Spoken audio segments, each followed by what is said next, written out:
এদিকর বাড়ি ঘরগুলো অনেক সুন্দর, তাই না? অনেক সুন্দর।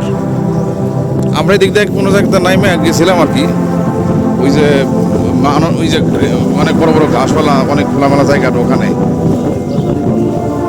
হ্যাঁ, শালবন মনে হয় ওই সুইজারল্যান্ডকে সবে পোলা পানে নাকি গ্রেস ফিল্ড, অনেক মোটা ঘাস, মানে পুরো স্তর, যেখানে মানে কম্বলের মতো মনে হয় শৈলে অনেক বড় বড় ঘাস আছে মোটা। ভিউয়ার্স, এই মুহূর্তে আমরা আছি বলের রাস্তায়।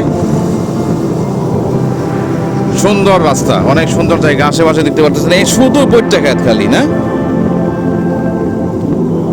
এত বইটা আসলে কই থেকে আসে, মানে যে বিস্কুট ফ্যাক্টরিতে, তারপর হচ্ছে তোমার ওই যে কর্ন স্যুপ বলে, হ্যাঁ ঢাকা শহরে কর্ন স্যুপ বিক্রি করে, কর্ন মানে কি বইটা না, যেগুলো কই থেকে আসে, যে আসলে মূলত এই দিক থেকে মনে যায় যে পরিমাণ ভুট্টা খেত, এইগুলো হইলে সারা বছরে 2-4-5 বছরের খাওয়ানো হয়ে যাবে, এরকম একটা অবস্থা।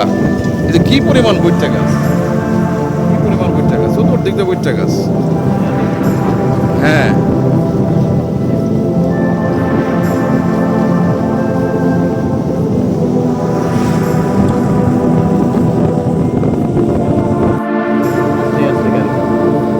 না ঠিকই আছে, আর গাড়ি আস্তে চালানোই ভালো, রিস্ক নেওয়ার দরকার নাই।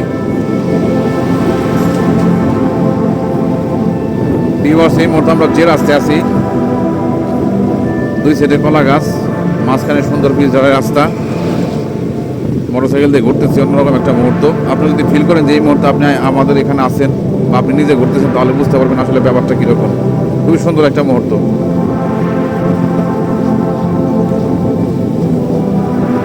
আপনারা সবাই জানেন যে আমি আমার ভিডিওতে কী দেখানোর চেষ্টা করি, প্রকৃতি, সুন্দর পরিবেশ আর সুন্দর মুহূর্ত, যেখানে আমি যাওয়ার সুযোগ পাই সেই মুহূর্তগুলো, এবং আপনাদেরকে পাই বলি যে আপনারা ফিল করেন যে আপনারা আমার সাথে আছেন বা আপনারা এখানে আছেন, যাতে মুহূর্তটা আপনারা এনজয় করতে পারেন, কারণ এনজয় করা হচ্ছে মনের ব্যাপার।